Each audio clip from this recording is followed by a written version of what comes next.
Bihar NDA में क्या भूचाल आने वाला है? मॉनसून की तरह सियासी बादल बरसने वाले हैं। आखिर मंत्री रामसूरत राय कैबिनेट मीटिंग में क्यों नहीं शामिल हुए? वह भी पटना में रहते हुए बैठक में शामिल नहीं हुए। रामसूरत राय का कैबिनेट मीटिंग में नहीं जाना क्या साबित करता है? तो क्या मंत्री रामसूरत राय अब तक नाराज है? और तो और उनके विभाग को लेकर एक और बड़ा आदेश आ गया है। बिहार अमीन सह राजस्व कर्मचारी संवर्ग नियमावली 2022 को निरस्त कर दिया गया है। पॉलिटिकल एक्सपर्ट्स के अनुसार इस नियमावली को निरस्त किया जाना भी राजस्व एवं भूमि सुधार मंत्री रामसूरत राय के लिए एक तरह से झटका ही है।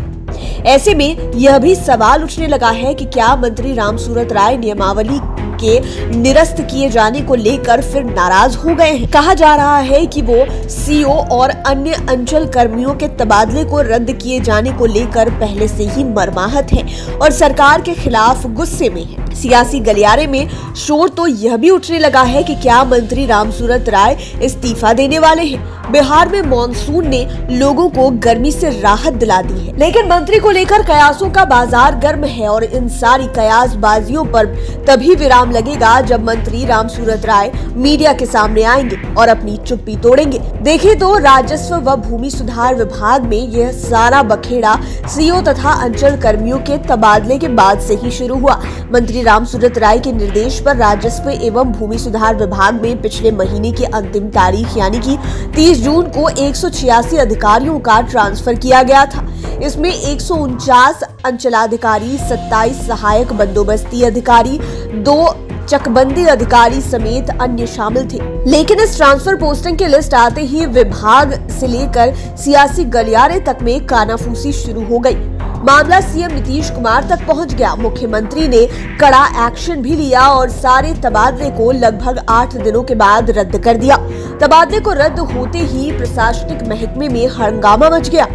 इस रोक से सबसे ज्यादा जोर का झटका रामसूरत राय को ही लगा। बदनामी हुई अलग, उनके गुस्से का अंदाजा इससे भी आप लगा सकते हैं कि जब मीडिया ने उन्हें घेरा तो पहले काफी सधे अंदाज में मुख्यमंत्री नीतीश कुमार की उन्होंने प्रशंसा की। इसके बाद उनकी व्यथा के साथ उनका गुस्सा भी बाहर आ गया। उन्होंने यहाँ तक कह दिया कि मंत्री पद पर किसी की बपौती नहीं होती है, राजनीति किसी के बाप दादा की अर्जित की हुई संपत्ति नहीं है। उन्होंने यहाँ तक कह दिया कि मेरी शुभकामनाएं हैं, कोई लोग भी आए और इस विभाग को चलाए, लेकिन इस रोक से मेरे मन में बड़ी ठेस लगी है। हालांकि उन्होंने यह भी कहा कि किसी भी तबादले को रद्द करना मुख्यमंत्री का विशेषाधिकार है।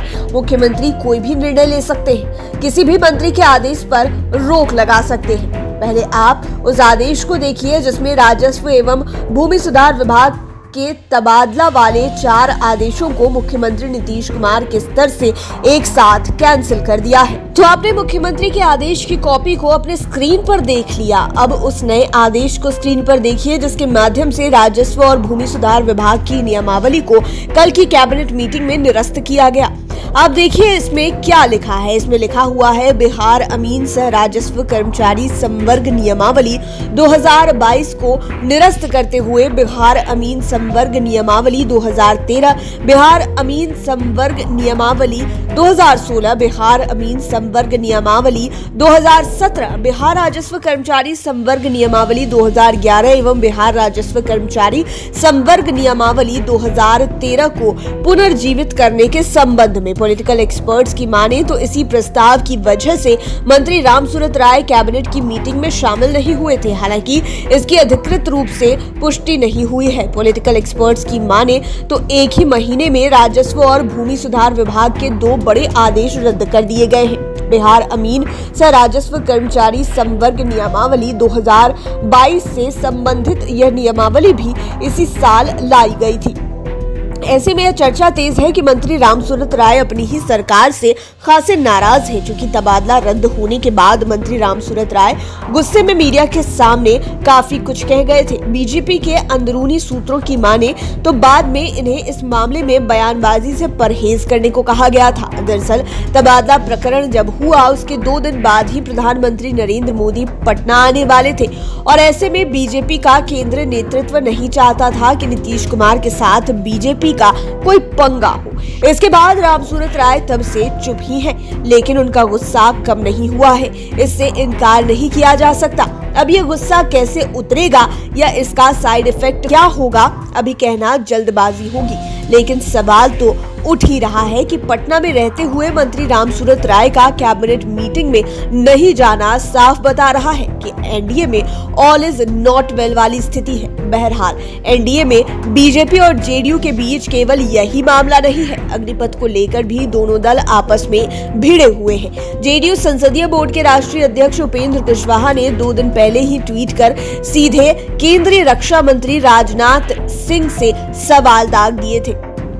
इस पर जब राजनाथ सिंह की सफाई आई, उन्होंने कहा कि इस तरह की बहाली शुरू से ही आ रही है। इस पर उपेंद्र कुशवाहा ने नहले पर दहले वाली स्टाइल में पलटवार करते हुए पूछा कि माननीय मंत्री जी, सवाल यह नहीं है कि सेना में जाति धर्म जानने की प्रथा की शुरुआत कब से हुई।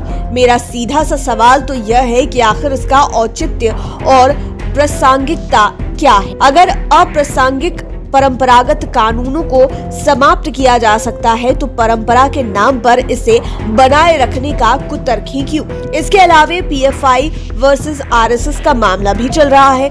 मौजूद पॉलिटिक्स अलग चल रही है, जातीय जनगणना वर्सेस जनसंख्या नियंत्रण कानून का मुद्दा अलग है। ऐसे में कहा जा सकता है कि आने वाले दिनों में एनडीए में कुछ ज्यादा ही सिर फुटौल होने लगे तो कोई आश्चर्य नहीं होगा। दूसरी ओर नेता प्रतिपक्ष तेजस्वी यादव क्रिकेट खेलने में व्यस्त है और जेडीयू सांसद दिनेश चंद्र यादव ने कह दिया है कि जेडीयू तेजस्वी की बातों को गंभीरता से लेता है। ऐसे में आने वाले दिनों में क्या कुछ होगा, इस पर हमारे साथ पॉलिटिकल एक्सपर्ट्स भी नजर बनाए हुए हैं। तब तक मॉनसून के बरसने को आप एंजॉय कीजिए और सियासी गलियारे में भूचाल आने का इंतजार कीजिए। लाइव सिटीज के लिए राजेश ठाकुर की स्पेशल रिपोर्ट। अगर अभी तक आपने हमारे चैनल को सब्सक्राइब नहीं किया है तो जरूर कर ले। ये वीडियो फेसबुक पर देख रहे हैं तो पेज को लाइक करें, साथ ही साथ हमें ट्विटर पर जरूर फॉलो करें। धन्यवाद।